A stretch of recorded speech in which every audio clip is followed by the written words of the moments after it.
ഈ ചാനൽ ഇതുവരെ സബ്സ്ക്രൈബ് ചെയ്യാത്തവരാണെങ്കിൽ സബ്സ്ക്രൈബിൽ ക്ലിക്ക് ചെയ്ത് അടുത്തുള്ള ബെൽ ബട്ടൺ പ്രസ് ചെയ്താൽ നിങ്ങൾക്ക് ഞാനിടുന്ന വീഡിയോസിൻ്റെ നോട്ടിഫിക്കേഷൻ എല്ലാം മൊബൈലിൽ ലഭിക്കുന്നതാണ്. Welcome to Malu's tailoring class in Sharjah. ഇന്ന് നമ്മൾ കാണിക്കാൻ പോകുന്നത് ജസ്റ്റ് നമ്മുടെ പാലക്കാട് മട്ടയരി അല്ലെങ്കിൽ വടിമട്ട എന്നൊക്കെ പറയും. അപ്പോൾ അത് നമുക്ക് 5 മിനിറ്റിൽ എങ്ങനെ നമുക്ക് വേവിച്ചെടുക്കാമെന്നാണ് കാണിക്കുന്നത്. ഇപ്പം ഞാൻ എടുത്ത് വെച്ചിരിക്കുന്നത് ഡബിൾ ഹോഴ്സിൻ്റെ ആക്ച്വലി ബ്രാൻഡ് പറയണമല്ല, വടിമട്ടയാണ് എടുത്തിരിക്കുന്നത്. അതായത് നിങ്ങൾക്ക് അറിയാമല്ലോ, ഭയങ്കര വേവ് കൂടുതലുള്ള അരിയാണ്. ഇത് തന്നെ ഉണ്ടമട്ട അങ്ങനെ പലതരത്തിലുണ്ട്. അതിനൊന്നും അത്രയും വേവ് വരില്ല. അപ്പോൾ ഓരോരോ അരിക്കനുസരിച്ചിട്ട് ഓരോ രീതിയിലാണ്. ഇപ്പം ഞാനിതൊന്ന് കഴുകി എടുത്ത് വെച്ചിട്ടുണ്ട്.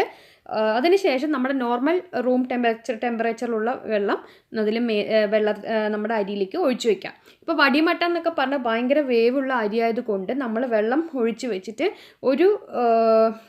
എങ്ങനെ വന്നാലും നമുക്കൊരു 25 മിനിറ്റോളം വെക്കണം. അപ്പം ഞാനൊരു നേരിയ ചൂട് വെള്ളം നമുക്ക് വേണമെങ്കിൽ എടുക്കാം, അല്ലെങ്കിൽ നോർമൽ റൂം ടെമ്പറേച്ചർ ആയിരിക്കണം, ഒരുപാട് തണുത്ത വെള്ളം ആവരുത്. എന്നിട്ട് നമുക്കൊരു 25 മിനിറ്റോളം നമുക്കത് മൂടി വയ്ക്കാം. ഓക്കെ, നേരിയ ചൂടുള്ള വെള്ളമാണെങ്കിൽ കുഴപ്പമില്ല, അല്ലെങ്കിൽ റൂം ടെമ്പറേച്ചർ വാട്ടർ ആയാലും കുഴപ്പമില്ല. ഇപ്പോൾ ഇവിടെ നല്ല വിൻ്റർ സീസണാണ്. അപ്പോൾ നമ്മളത് വടിമട്ട ആയതുകൊണ്ടാണ് നമ്മൾ 25 മിനിറ്റോളം നമ്മളത് മൂടി വയ്ക്കുന്നത് വെള്ളം ഒഴിച്ചിട്ട്.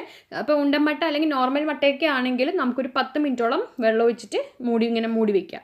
ഓക്കെ, ഇങ്ങനെ നമ്മൾ മൂടി വെച്ച ശേഷം ഒരു 25 മിനിറ്റ് കഴിഞ്ഞപ്പോൾ ഞാൻ എടുത്ത് നോക്കിയിട്ടുണ്ട്. അപ്പോൾ നമുക്ക് അരി ഭയങ്കര സോഫ്റ്റ് ആയിട്ടുണ്ട്. അപ്പോൾ ഇങ്ങനെയാകുമ്പോൾ നമുക്ക് അരി വെന്ത് കൂടുതലായി പോവില്ല, കുഴഞ്ഞു പോവില്ല.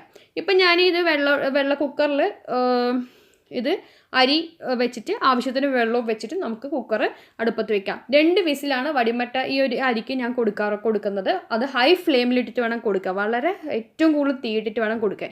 ഇപ്പം അതെല്ലാം നമുക്ക് ഓരോരോ അരിക്കനുസരിച്ചിട്ട് ഓരോരോ രീതി വരും. ഇനി അത് ഇത്രയും വേവില്ലാത്താണെങ്കിൽ ഒറ്റ വിസിലേ പാടുള്ളൂ. നമ്മൾ ഹൈ ഫ്ലെയിമിലിട്ടിട്ട്, ചില അരികൾക്ക് ഹൈ ഫ്ലെയിമിലിട്ടിട്ട് ഒറ്റ വിസിൽ കൊടുത്തിട്ട് അങ്ങോട്ട് അപ്പം തന്നെ വിസിൽ വന്നുടനെ തന്നെ നമ്മൾ ഗ്യാസ് ഓഫാക്കിയിരിക്കണം.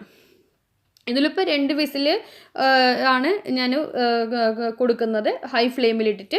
അപ്പോൾ അത് വിസിൽ കഴിഞ്ഞ് അതിൻ്റെ പ്രഷറെല്ലാം പോയിട്ട് ഞാനിപ്പോൾ തുറന്ന് നോക്കിയിട്ടുണ്ട്. ഇങ്ങനെ കണ്ട ആവി ഇപ്പോഴും വരുന്നുണ്ട്. അതിൻ്റെ പ്രഷർ പോയി കഴിഞ്ഞാൽ ഓൺ ദ സ്പോട്ട് നമ്മൾ തുറക്കുക. കാരണം ഓൾറെഡി വെന്തിട്ടുണ്ടാകും, ഓൾറെഡി നമ്മൾ കുതിർത്തൊക്കെ വെച്ചത് കൊണ്ട് അധികം നമുക്ക് ആവശ്യം വരില്ല. ഹൈ ഫ്ലെയിമിൽ ആണ്. അപ്പോഴേക്കും 5 മിനിറ്റിനകത്ത് നമുക്ക് 2 വിസിൽ അല്ലെങ്കിൽ 1 വിസിൽ വന്നിരിക്കും.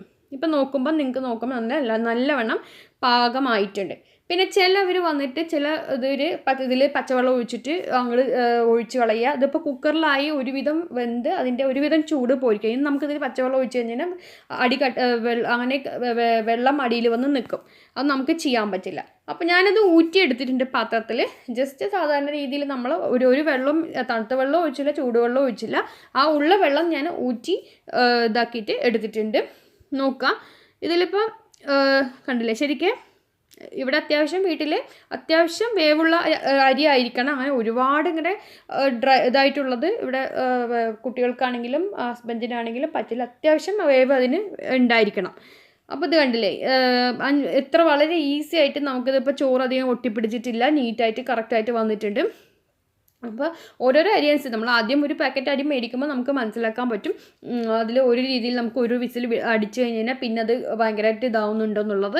അപ്പോൾ അല്ലാന്നുണ്ടെങ്കിൽ 2 വിസിൽ അടിച്ചിട്ട് ഇതുമാതിരി പ്രഷർ അതിൻ്റെ എയർ മൊത്തം പോയി കഴിയുമ്പോൾ അത് തുറന്നിട്ട് ഊറ്റിയിട്ട് നിങ്ങൾ ചെയ്യുക. ചില നാട്ടുകളിൽ ചില സ്ഥലങ്ങളിൽ നമ്മൾ പച്ചവെള്ളം ഒഴിച്ചിട്ട് ഊറ്റിക്കളയുക അങ്ങനെയുണ്ട്. പക്ഷെ ഞാനത് ചെയ്യാറില്ല. അപ്പോൾ എപ്പോഴും നമ്മൾ ചൂടാറിയിട്ടില്ല. ചൂടാറുമ്പോൾ കുറച്ചുകൂടി ഒന്ന് ചോറ് വിടർന്ന് നിൽക്കും നമുക്ക്.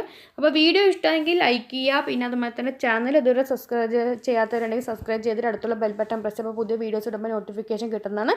അപ്പോൾ അടുത്ത നല്ല ഒരു വീഡിയോ ആയിട്ട് നമുക്ക് വീണ്ടും കാണാം. Thank you so much.